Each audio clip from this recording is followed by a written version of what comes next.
જય શ્રી કૃષ્ણ મિત્રો. તો આજના વિડીયોમાં આપણે દેવકી માની શ્રી રાધા દર્શનની ઉત્કંઠાનો પ્રસંગ જાણીશું. તો ચાલો શરૂ કરીએ આજનો વિડીયો. સૌ જલપાન કરીને સ્વસ્થ થયા એટલે દેવકી માએ પછી શું થયું ધીરે ધીરે કહેવા માંડ્યું. સવારે વહેલા ઉઠીને મેં વલોણું કરી માખણ કાઢ્યું. બધાની રસોઈ મહારાજે બનાવી લીધી.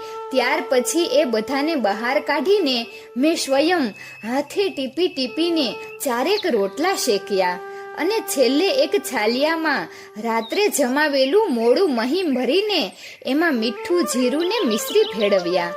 બસ પછી હું લાલાની રાહ જોતી બેઠી કે ક્યારે એ જમવા આવે અને ક્યારે એની સમક્ષ આ ભાણું મૂકીને એને આશ્ચર્યચકિત કરી દઉં.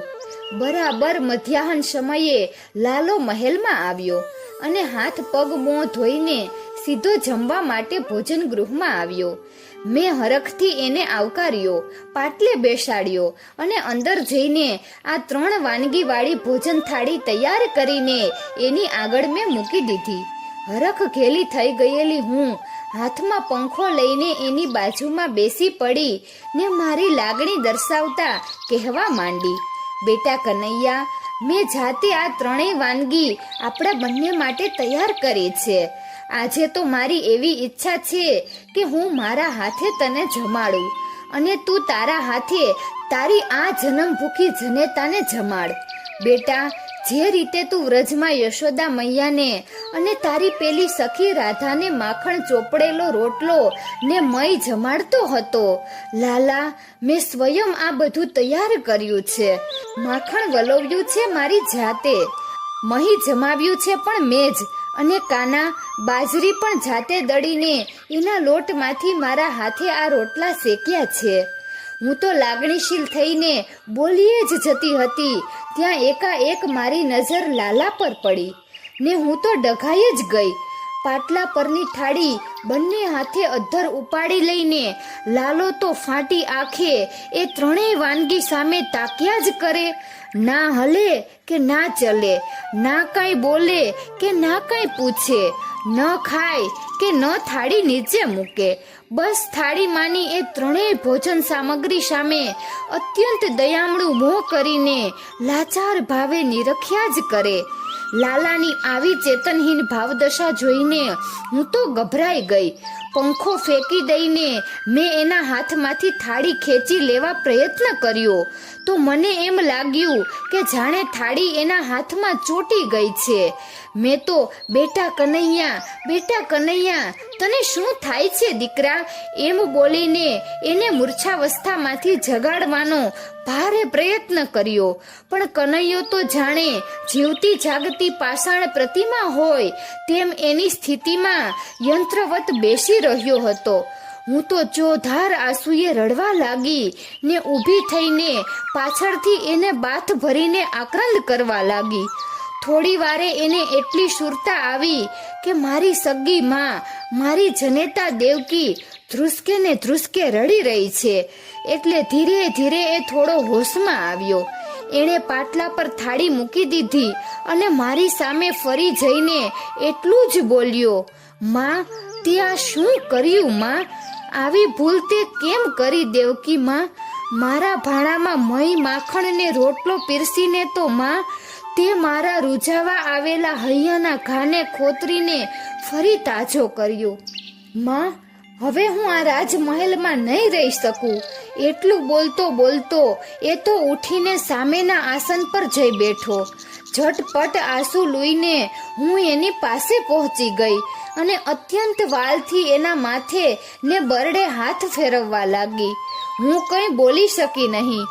એનું આવું રૂપ, આવો ચહેરો અને આવો આક્રોશ પહેલી જ વાર જોઈને હું તો હતપ્રભ થઈ ગઈ. એણે પોતાની મનોવેદના શબ્દોમાં જે વ્યક્ત કરી તે તો હજી મારા કાનમાં ગુંજે છે. માં, તું કેમ ભૂલી ગઈ કે હું વ્રજમાં મારી પાછળ તડપતા ને તરફડતા નંદબાવા, યશોદા મૈયા અને રાધિકાને સદાને માટે છોડી દઈને હૃદય પર પથ્થર મૂકીને મારું અવતાર કાર્ય પૂરું કરવા તારી પાસે આવ્યો છું.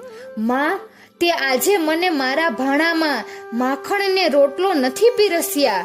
ખુદ યશોદા મૈયાને અને નંદ બાવાને ધરી દીધા છે, પ્રત્યક્ષ કરી દીધા છે. અને માં, એટલેથી જ તું અટકી હોત તો બહુ સારું થાત, પણ તે તો ભાણામાં મહી મૂકીને મારી રોતી કકડતી રાધાને જ મારી સામે લાવી દીધી છે. આ તે શું કર્યું માં? આવી ભયંકર ભૂલ તે શું કામ કરી? આટલું બોલતા બોલતા તો મારો કાનુડો હિબકા ભરી ભરીને રડવા લાગ્યો. મારો મહાપરાક્રમી, અત્યંત બળવાન અને પૂતનાથી માંડી છેલ્લે ચાણૂર મલને અને મામા કંસને મૃત્યુને ઘાટ ઉતારનારો દિવ્ય અવતાર ધારી શ્રી કૃષ્ણ એની જનેતા સમક્ષ જન્મ ધર્યા પછી પહેલી જ વાર આમ ડુષ્કા ભરીને રડે એ મારાથી કેમ કરીને જોયું જાય? હું તો જાણે મેં કોઈ ભયાનક ગુસ્સો કરી નાખ્યો હોય એમ ઓસિયાળી થઈ ગઈ, છોભી પડી ગઈ. અને હવે આને છાનો કેમ કરીને રાખવો એની ચિંતામાં ડૂબી ગઈ. ભાણામાં પીરસેલી વાનગી જોઈને શ્રી કૃષ્ણ જેવો યાદવેન્દ્ર આમ રડી પડે એ તો હું માની પણ નથી શકતી. અને છતાં એ એક હકીકત બની ગઈ. લાલાના હૃદય સાથે આ 3 વાનગી મહી, માખણ ને રોટલો અતૂટપણે જોડાઈ ગયા હશે એની મને પ્રતીતિ થઈ જતા મારા પસ્તાવાનો પાર ન રહ્યો. મારી સામું જોયા વિના લાલો તો એની મનોવ્યથા ઠાલવીએ જ જતો હતો. તમને લોકોને ખબર છે કે હું કેવા સંજોગોમાં વૃંદાવન છોડીને અહીં આવ્યો છું. વ્રજવાસીઓ અને ખાસ કરીને તો બાબા મૈયા ને રાધા તો એમ સમજીને જ મને અહીંયા આવવા દીધો કે મથુરા નરેશ કંસના આમંત્રણથી મલ્લ યુદ્ધમાં ભાગ લેવા માટે અને ધનુર્યજ્ઞ જોવા માટે હું થોડા દિવસ પૂરતો જ મથુરા જાઉં છું. અને મારું કામ પતી જશે એટલે હું એક ક્ષણ પણ રોકાયા વિના વહેલામાં વહેલી તકે એમની પાસે વ્રજમાં પાછો પહોંચી જઈશ. એક હું જ જાણું છું કે એકવાર યમુના ઓળંગીને આ પાર આવેલો શ્રી કૃષ્ણ હવે જિંદગીમાં બીજી વાર યમુના ઓળંગીને પેલે પાર કદાપી જઈ શકવાનો નથી. માં, અને આ વાતનું મને કેટલું દુઃખ થાય છે એ તો એક હું જ જાણું છું. અહીં દિવસ દરમિયાન એમાંના કોઈની યાદ ન આવે એવા એટલા ખાતર તો હું સતત ને સખત કામોમાં મારી જાતને ડૂબાડી દઉં છું. પણ મારી રાત કેમે કરીને પસાર થતી નથી માં. રાતભર હું એમની યાદમાં જાગતો પડી રહું છું. માતૃશ્રી નંદબાવા અને યશોદા મૈયાની જગ્યાએ પિતા વસુદેવ અને તમે મને મળ્યા છો એટલે મા બાપ વિહોણો હું નથી થઈ ગયો એટલું કે આશ્વાસન તો મને સતત રહ્યા કરે છે. તમે બંને મહાન છો. તમે ઘણું કષ્ટ સહન કર્યું છે એ હું જાણું છું. છતાં માં, તમારા મનમાં જો એમ હોય કે તમે આ રીતે મને મારી મનગમતી વાનગીઓ ખવડાવીને તમામ સુખ સગવડો પર મારા પર ન્યોછાવર કરી દઈને અને અઢળક લાડ પ્યારનો વરસાદ વરસાવીને મને પડેલી યશોદા મૈયાની ખોટ પૂરી કરી દેશો તો માં, તમારા પ્રત્યે સંપૂર્ણ આદર અને માન હોવા છતાં હું એટલું જ કહું છું કે તમે યશોદા માનું સ્થાન કદાપી નહીં લઈ શકો. આટલું સાંભળતા વેત મારામાં જાગેલી પેલી માતૃત્વ અધિકાર પ્રાપ્તિ ઘેલછા તો ઘડીના 6થા ભાગમાં ઉડીને અદૃશ્ય થઈ ગઈ. મારાથી પરોક્ષ રીતે યશોદાજી અને નંદરાયજીની ક્ષમા યાચના થઈ ગઈ. લાલાનું રક્ષણ, લાલન પાલન અને ઉછેર કરીને એમણે જે અનહદ ઉપકાર કર્યો છે તે એકદમ યાદ આવી જતા મારાથી યશોદાજીને મનોમન પ્રણામ થઈ ગયા. પરંતુ લાલાનું તો મારી તરફ ધ્યાન જ ક્યાં હતું, એ તો બોલીએ જ જતો હતો. અને માં, મારી ગોલોકેશ્વરી શ્રી રાધાની ખોટ પૂરે એવું અહીં કોણ છે? માં, બાબા અને યશોદા મૈયા વિના હું જીવી શકું, ગોપ ગોપાંગનાઓ વિના પણ હું વિચરી શકું, પરંતુ મારી અર્ધાંગના, મારી આહલાદીની શક્તિ, મારી અંગભૂતા શ્રી રાધા વિના હું મથુરામાં કેવી રીતે રહી શકું માં, કેવી રીતે રહી શકું? મારી શક્તિ ગણો કે પ્રેરણા મૂર્તિ, મારો પ્રાણ ગણો કે મારું ચૈતન્ય, એ તો દેવી જ છે માં. શ્રી રાધા વિનાનો આ તારો પુત્ર કેવળ કૃષ્ણ જ છે, પરંતુ શ્રી રાધા સહિતનો આ માધવ જ શ્રી કૃષ્ણ છે. એટલું સત્ય તું માં કદી વિસરીશ નહીં. આજે જે તે કર્યું તે હવે જીવનમાં બીજી વાર ભૂલે ચૂકે પણ ના કરતી મારી માં, નહીં તો આ કૃષ્ણ એક દિવસ પણ અહીં તારી પાસે નહીં રહી શકે. આટલું અત્યંત ભાવાવેશમાં વધીને એ ઊભો થઈ ગયો અને સામે પાટલા પર પડેલી મય માખણ રોટલાવાળી થાળીને પ્રણામ કરીને, માં, તે નિર્દોષ ભાવે અને વાત્સલ્ય ભાવે અજાણતા જે ભૂલ કરી તેનું પ્રાયશ્ચિત હવે તારે નહીં મારે કરવાનું છે, અને તેથી હું પ્રતિજ્ઞા લઉં છું કે હવે પછી હું જીવનમાં ક્યારેય પણ મય માખણ અને રોટલાનો સ્પર્શ સુદ્ધા નહીં કરું. મારી આંખોમાંથી તો અવિરતપણે અશ્રુ પ્રવાહ વહી જ જતો હતો, પરંતુ એ તરફ નજર પણ નાખ્યા વગર એ તો બોલીએ જ જતો હતો. મહેલના તમામ રસોઈયા મહારાજોને અને પીરસનારા અનુચરોને તું કહી દેજે કે આજ પછી કોઈ પણ દિવસ, કોઈ પણ સંજોગોમાં એમાંનું કોઈ જો મારા ભાણામાં મય માખણ કે રોટલો પીરસવાની ભૂલ કરશે તો હું તે જ ક્ષણે તારા મહેલના અન્ન જળનો ત્યાગ કરીને ચાલ્યો જઈશ. મારા તો રૂવાડા ખડા થઈ ગયા હતા, પણ એ તો ભૂખ્યો ને તરસ્યો ચાલવા માંડ્યો ને જતા જતા છેલ્લે એટલું કહેતો ગયો કે માં, હવે આજે હું આખો દિવસ કંઈ પણ ખાઈશ નહીં, ઉપવાસ જ કરીશ. તે મારામાં જાગૃત કરેલ વ્રજવાસીઓની સ્મૃતિના પૂરનું શમન કરવા માટે મારે હવે એક વિશિષ્ટ પ્રયોગ કરવો પડશે. તેથી મને કોઈ ખલેલ ન પહોંચાડે એ હવે તારે જોવાનું રહેશે માં. ભૂલે ચૂકે પણ કોઈને ખબર ન પડવી જોઈએ કે હું ભૂખ્યો છું. કોઈ મને મનાવવા ન આવે.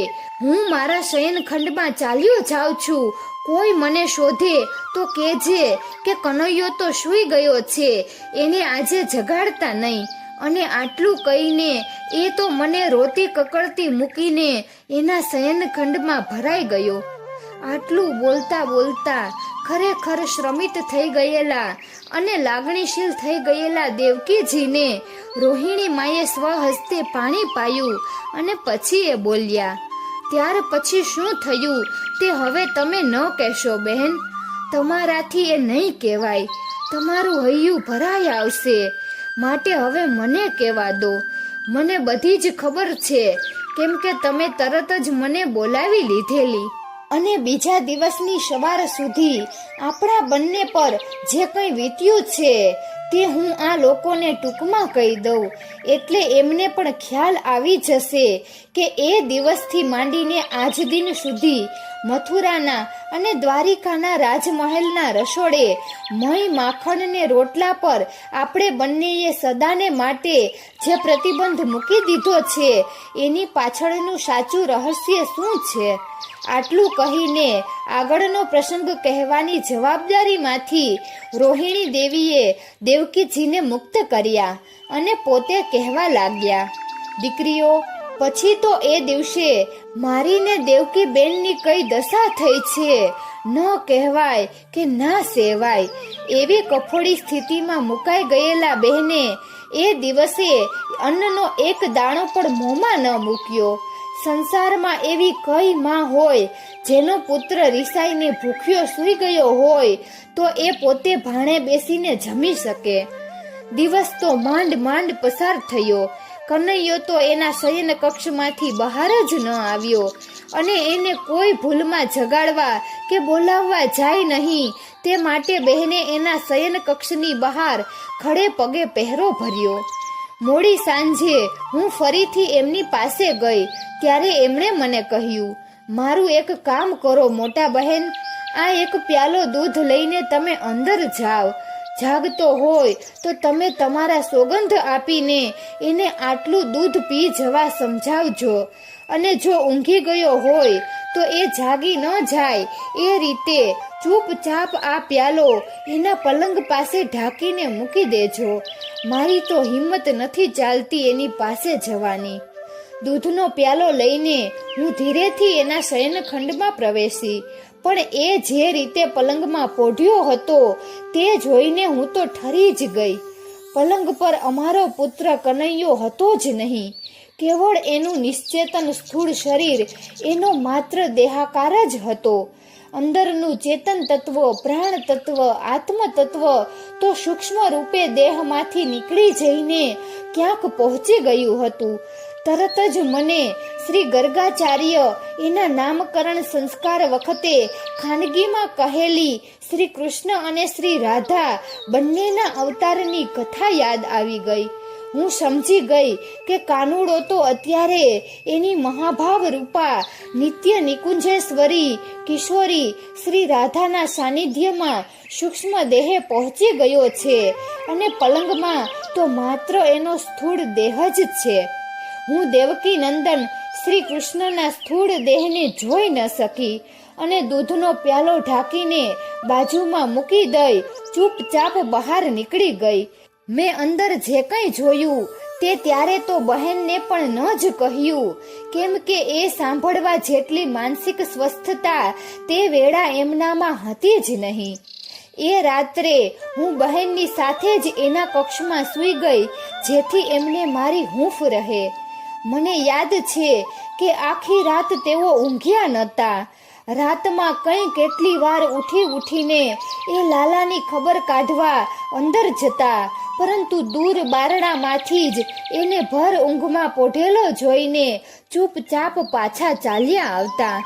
વહેલી પરોઢે એ મનમાં કંઈક નિશ્ચય કરીને એના શયનખંડમાં ગયા, છેક એની પાસે પહોંચી ગયા, અને થોડી વારમાં તો લગભગ દોડતા પાછા આવીને ધ્રુસકે રોતા રોતા મને બાજી પડ્યા ને કહેવા લાગ્યા, મોટી બેન, મને પાપીણીને આવી કુબુદ્ધિ ક્યાંથી સૂજી? તમે જઈને જુઓ તો ખરા, એની હાલત તો ખૂબ ગંભીર છે. એક તો ગઈકાલનું એણે કશું ખાધું નથી ને ઉપરથી હજી મૂર્છાવશ જ છે. બેન, તમે ઉઠો અને એના બાપુને બોલાવી લાવો. તાત્કાલિક રાજવૈદ્યને બોલાવવા જ પડશે. દેવકી બહેનનો તો શ્વાસ અદ્ધર થઈ ગયો હતો. મને લાગ્યું કે હવે મારે બેનને સાચી માહિતી આપી જ દેવી જોઈએ, નહીં તો એ જો એના પિતાશ્રીને બોલાવવા મોકલશે તો પછી મથુરાનો આખો મેલ ઊંચો નીચો થઈ જશે અને લાલાની ભાવ સમાધિ તૂટી જશે. તેથી મેં બેનને મારા પલંગ પર બેસાડીને મુનિ ગર્ગાચાર્ય મને કહેલી શ્રી રાધા કૃષ્ણ યુગલ સ્વરૂપની ગોલોકથી ભૂલોક પર સ્ત્રી પુરુષ રૂપે થયેલ અવતારની લીલા કથા કહી સંભળાવી. ત્યારે એમને હાસ થઈ અને ખાતરી પણ થઈ કે લાલો મૂર્છાવશ નથી, સમાધિમય છે. સૂર્યોદય થતાની સાથે એ રોજની જેમ હસતો જ બહાર આવશે, અને ત્યારે આપણે પણ જાણે કાલે કંઈ બન્યું જ નથી અને આપણે કંઈ જાણતા જ નથી એ રીતે વર્તવાનું છે. કેમ કે આ બધી તો શ્રી કૃષ્ણની અને શ્રી રાધાની અવતાર લીલાઓ છે, જેના આપણે તો માત્ર સાક્ષી જ છીએ અને ક્યાંક નિમિત્ત માત્ર છીએ.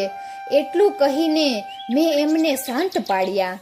આટલું વર્ણવીને રોહિણીમાં પછી સવારે શું થયું એ કહેવા જતા હતા ત્યાં તો પૂર્ણ સ્વસ્થ થઈ ગયેલા દેવકીમાં બોલ્યા, બહેન, હવે મને પૂરું કરવા દો, તમે થોડો આરામ કરી લો. હું પછી તો સવાર પડી. બહેને કહ્યું હતું એમ જ થયું. લાલો હસતો જ બહાર આવ્યો. મને તથા મોટી બેનને પગે લાગીને દંત ધાવન વિધિ કરવાને સ્નાન કરવા સ્નાનાગરમાં જતા બોલ્યો, બહુ ભૂખ લાગી છે માં, તું મારું દૂધ ને નાસ્તો તૈયાર રાખ, હું પરવારીને ઝટ આવી પહોંચું છું. મારા આનંદનો તો પાર ન રહ્યો.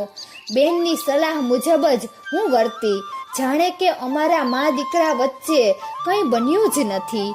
લાલાની સેવા મને સોંપીને બેન શ્રી તો લાલાના બાપુની પ્રાતઃ સેવા કરવા એમની પાસે ચાલ્યા ગયા અને આ બાજુ નાઈ ધોઈને તદ્દન સ્વસ્થ ચિત્તે મારી પાસે બેસી દૂધ નાસ્તો કરીને લાલો પણ દરબારમાં જવા ઉપડી ગયો. પરંતુ હવે મારા મનમાં જે અદમ્ય ઉત્કંઠા જાગી એની વાત આજે હું તમને કહેવા માંગુ છું. આટલું કહ્યું ત્યાં તો અંદરથી નિત્ય નિયમ મુજબ બપોરનો અલ્પાહાર, ફળાહાર અને મધુરાસવના પાત્રો ભરેલા થાળ લઈને બલરામ ભવનની સેવિકાઓ આવી પહોંચી. સૌએ ખૂબ હળવા મને અને પ્રફુલ્લિત ચિત્તે એકબીજાને આગ્રહ કરીને ખવડાવ્યું પીવડાવ્યું અને ખાલી પાત્રો લઈને સેવિકાઓ વિદાય થઈ એટલે દેવકી માએ પોતાની અદમ્ય ઉત્કંઠા વ્યક્ત કરી. એ આખો દિવસ મારા હૃદયમાં રહી રહીને બે ઈચ્છાઓ ઘુમરાયા કરી. જેણે મારા લાલાને પાળી પોસીને મોટો કર્યો, અત્યંત લાડ પ્યારથી એનું જતન કર્યું, એના અનેક તોફાનો હસતા મોયે સહન કરીને એને જનક જનેતાની ખોટ ન પડવા દીધી, એ પૂજ્ય યશોદા નંદરાય સમક્ષ જઈને એમનો અંતઃકરણ પૂર્વક આભાર માનીને શક્ય એટલી એમની સેવા કરીને એમનો ઋણ સ્વીકાર કરવો અને જે મહાન દેવીએ સ્ત્રી સ્વરૂપે આ ધરતી પર અવતાર લઈને મારા કાનુડાની અનહદ સેવા કરી છે, એની સતત કાળજી રાખી છે, પડછાયાની જેમ સતત એની સાથે રહીને એને મહાન કાર્યો કરવાની પ્રેરણા આપી છે અને જેણે સમજપૂર્વક પોતાના પ્રાણેશ્વરનો આજીવન વિરહ સ્વીકારી લઈને ત્યાગ મૂર્તિ તપસ્વીની નું જલન ઉદાહરણ પૂરું પાડ્યું છે, તે રાધાના શ્રીમુખના નયન ભરી ભરીને દર્શન કરવા મારી પ્રથમ ઈચ્છા તો આપોઆપ ફળીભૂત થઈ ગઈ. થોડા વર્ષો બાદ હું લાલાના તાતશ્રી સાથે યાત્રાએ નીકળી ત્યારે હરદ્વારમાં ગંગા સ્નાન કરવા આવેલા એક યાત્રાળુ સંઘમાં નંદ બાવા અને યશોદા મૈયા પણ હતા. એવા સમાચાર પ્રાપ્ત થતા અમે એ બંનેને અમારા ઉતારે તેડી લાવ્યા. કૃષ્ણ જ્યારે મથુરામાં દાવ સાથે અક્રૂરજીના રથમાં આવેલો ત્યારે એની સાથે નંદરાય પણ પધારેલા, પરંતુ ત્યારે તો અત્યંત ધાંધલ માંધલના એ દિવસોમાં મેં એમને માત્ર દૂરથી જ જોયેલા, એટલું જ, એમની કોઈ સેવા ચાકરી નહીં કરી શકેલી અને યશોદાજીને તો મેં પહેલી જ વાર નજરે જોયા. આહા, હું તો એમના દર્શન કરીને જ ધન્ય થઈ ગઈ. 4 દિવસ એ અમારા ઉતારે રોકાયા અને ત્યારે એ બંનેની ધરાઈને સેવા ચાકરી કરવાનો મને જે મોકો મળી ગયો એને હું મારા જીવનનો અણમોલ લાવો સમજું છું. પરંતુ શ્રી રાધા દર્શનની મારી ઉત્કંઠા તો હજી આજ ઘડી સુધી અધૂરી જ રહી ગઈ છે. પેલી મહી માખણ ને રોટલા વાળી ઘટના બન્યા પછી તો લાલાને વ્રજની એક પણ લીલા વિશે પૂછપરછ કરવાની મારી હિંમત તૂટી ગઈ હતી. એટલે પછી હું ક્યાં મોયે એને કહું કે મારી તારી બાળ સખી શ્રી રાધાને નજરો નજર જોવી છે. હા, જો આ પ્રસંગ ન બન્યો હોત તો એને એકબીજાને કારણે મારા શ્રી રાધા દર્શનની ઝંખના જાગી હોત તો હું ગમે તે બાને કાં રાધાને મથુરામાં તેડાવી લેત યા કોઈને કોઈ નિમિત્તે વ્રજમાં જઈને એના સદેહે દર્શન કરી આવી હોત. પરંતુ હવે તો એ વાત પર 70 જેટલા વર્ષોના પડદા પડી ગયા અને આ બાજુ એવી રાજકીય ઉથલ પાથલો મચી ગઈ કે રાધા નામની કોઈ વ્યક્તિ કૃષ્ણના જીવનમાં ક્યારેક આવી હતી તે મારાથી સાવ ભૂલી જ જવાયું. જાણે કે ભૂતકાળની કોઈ ઘટના રૂપે એ બધું કાળના પ્રવાહમાં તણાઈ ગયું ન હોય. પરંતુ વર્ષો બાદ હમણાંથી આ દ્વારિકાના રાજમહેલમાં શ્રી રાધાનું અને શ્યામની વ્રજ લીલાનું શબ્દ દેહે પુનરાગમન થયું ત્યારે મારી પેલી વર્ષો જૂની ઉત્કંઠા પુનર્જાગૃત થઈ છે. હમણાંથી તો મને દિવસમાં કેટલીય વાર શ્રી રાધા યાદ આવ્યા કરે છે અને કોઈને શું કહું, રાતે સપનામાં પણ હવે તો મને વૃંદાવનમાં દોડ દોડ કરતો, ગાયો ચરાવતો, વાંસળી વગાડતો, માખણ ખાતો નાનો બચુડો નંદ કુંવર જ દેખાય છે, પરંતુ રાધા તો મને સ્વપ્નમાં પણ નથી દેખાતી. આંખ ખુલી જાય છે ત્યારે મારાથી નિશ્વાસ બોલાઈ જાય છે. સદેહે નહીં તો સપનામાં તો એકવાર દર્શન દે મારી રાધા રાણી.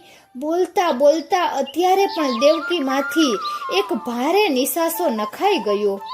આહા, શ્રી રાધા દર્શન માટે શ્રી કૃષ્ણ જનેતાની આટલી તીવ્ર ઉત્કંઠા. 8 રાણીઓ જ નહીં, બલરામ જનેતા રોહિણી દેવી અને બલરામ ભારિયા રેવતીજી પણ ભારે આશ્ચર્ય અનુભવી રહ્યા.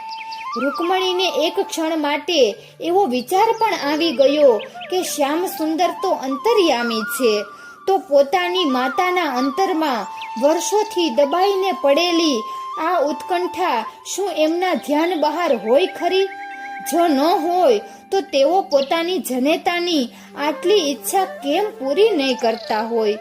કે પછી આમાં પણ કોઈ ઈશ્વરી સંકેત યા લીલા રહસ્ય ગોપિત હશે? પ્રાણનાથના એક વર્તન વ્યવહારને અણીથી પણ સુધી ઓળખવાનો દાવો કરનારી હું એમના શ્રી રાધા સાથેના મનોવ્યવહારનો એક અંશ પામી શકતી નથી. એ જ બતાવે છે કે શ્રી રાધા માધવની અવતાર લીલા અમારા જેવા દિવ્યાત્માઓ માટે પણ માનવ દેહી ચર્મચક્ષુથી નિરખવી શક્ય નથી અને માનવ બુદ્ધિથી પરખવી પણ સંભવિત નથી.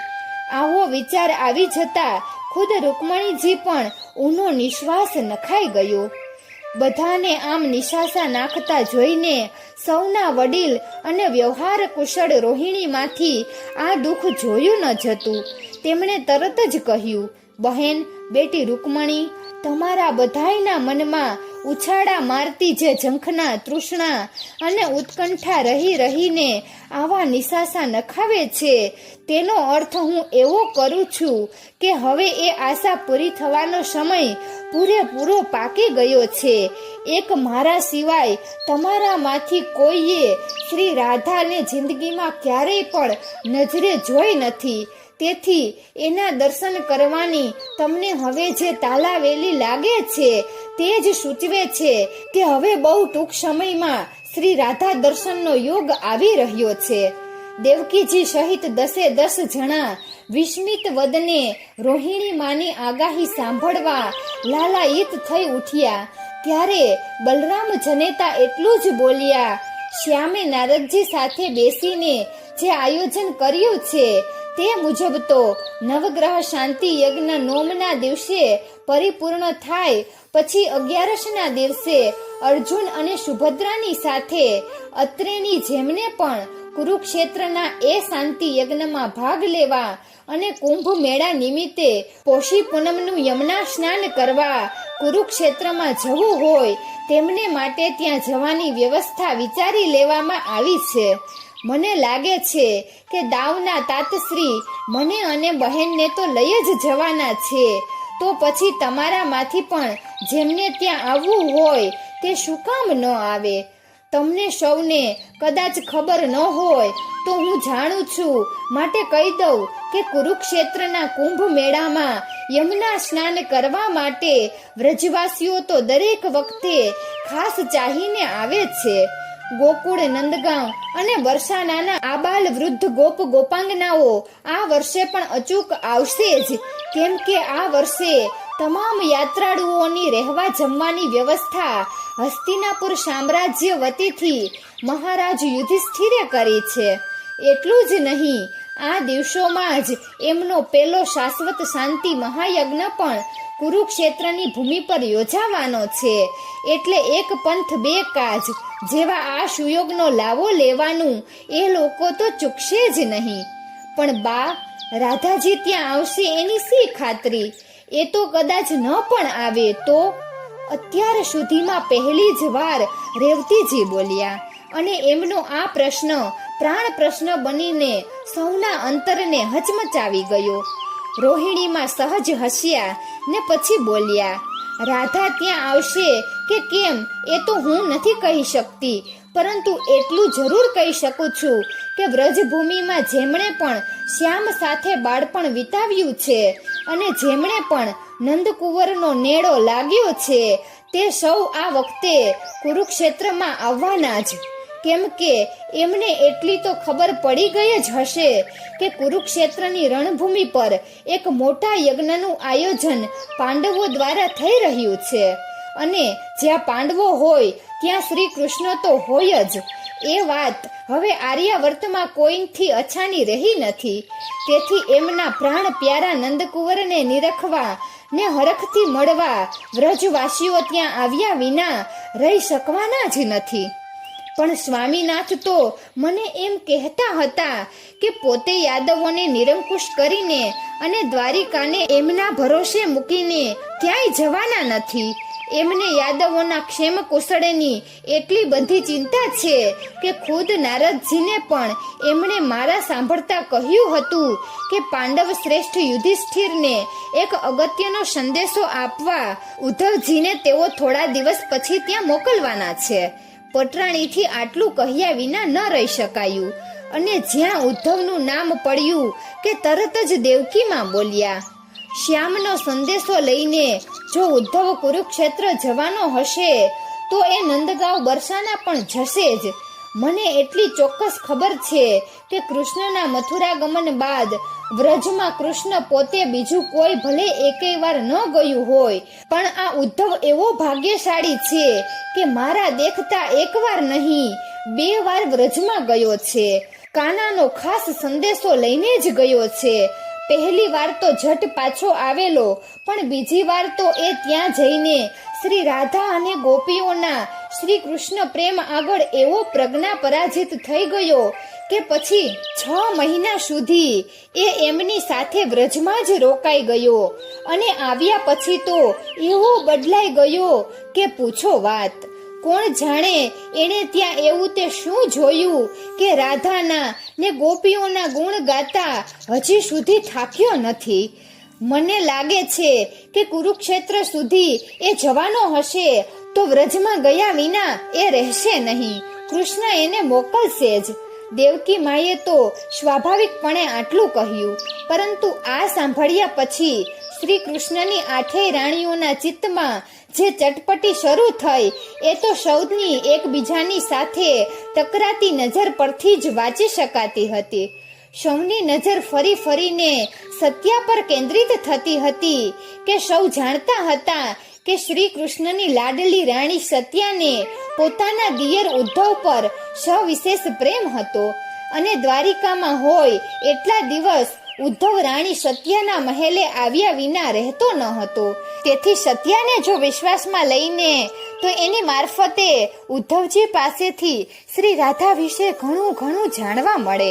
બસ પછી તો બલરામ ભવન પરની આ બપોરની બેઠક પૂરી થઈ નથી કે તરત જ રૂકમણી સહિત 7 રાણીઓ વળતા સીધી સત્યા રાણીના મહેલે જ ગઈ. સત્યા પોતે પણ સમજી ગયા હતા કે આ બધાયનો આજે મારા પર આટલો બધો પ્રેમ કેમ ઉભરાઈ ગયો છે. પોતાના દીવાન ખંડમાં સૌને યોગ્ય આસને બેસાડીને એણે સ્વયં કહી દીધું, દીદી, આપ સૌના મનમાં જે છે તે જ મારા મનમાં પણ છે.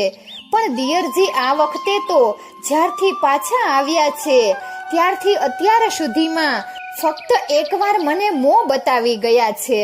પ્રભુએ એમના માથે ભોજનશાળાની સમગ્ર જવાબદારી એવી નાખી દીધી છે કે તેઓ પગ વાળીને બેસતા નથી ને આ બાજુ તો ફરકતા સુદ્ધા નથી. હવે તમે મને કહો, આપને આ બાબતમાં હું શું મદદ કરી શકું? સૌના મોં પડી ગયા. પણ સત્યભામાની ચતુરાઈ આવી નાજુક ક્ષણોમાં હંમેશા કામ આવતી હતી, તેમ અત્યારે પણ કામ આવી. એમણે રસ્તો સુઝાડ્યો. સત્યા, એક કામ કરીએ તો કોઈને અત્યારે જ ભોજનશાળા પર મોકલીએ અને ઉદ્ધવજીને કહેવડાવીએ કે આજે રાત્રે તેઓ બીજે ક્યાંય ન જતા સીધા તમારા આવાસ પર જ આવે. ખૂબ જ અગત્યનું કામ છે. માટે તેઓ શ્યામ સુંદરની રજા લેવી હોય તો લઈને પણ રાત્રિનો પ્રથમ પ્રહર પૂરો થાય તે પહેલા જરૂરથી અત્રે પધારે. એવું જો કહેવડાવીએ તો એ આવ્યા વિના રહેશે નહીં, અને એકવાર એ અહીં આવે તો પછી એમને કેમ રોકી રાખવા ને કેમ એમની પાસેથી જાણવું છે, તે કેવી રીતે બહાર કઢાવવું છે, એ બધું તમે મારા પર છોડી દો. એ બધું મને આવડે છે.